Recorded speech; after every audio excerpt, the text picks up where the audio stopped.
உன்னை தேடி வந்து எங்க உள்ள முருகிய வேண்டி நின்றோம் வேலையா. அழகு என்றாலே முருகன் தானையா, எங்க அழகு சுந்தரம் பார்த்து கேட்டு அருள் புரிவாயா. சேவல் கொடியுடன் சிரிக்கும் முருகையா, எங்க வாழ்க்கையில வெற்றி பொங்க தருவாயா.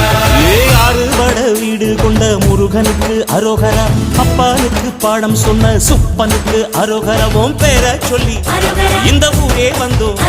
உன்னை தேடி வந்து எங்க உள்ள முருகிய வேண்டி நின்றோம் வேலையா. அழகு என்றாலே முருகன் தானையா, எங்க அழகு சுந்தரம் பார்த்து கேட்டு அருள் புரிவாயா. சேவல் கொடியுடன் சிரிக்கும் முருகையா, எங்க வாழ்க்கையில வெற்றி பொங்க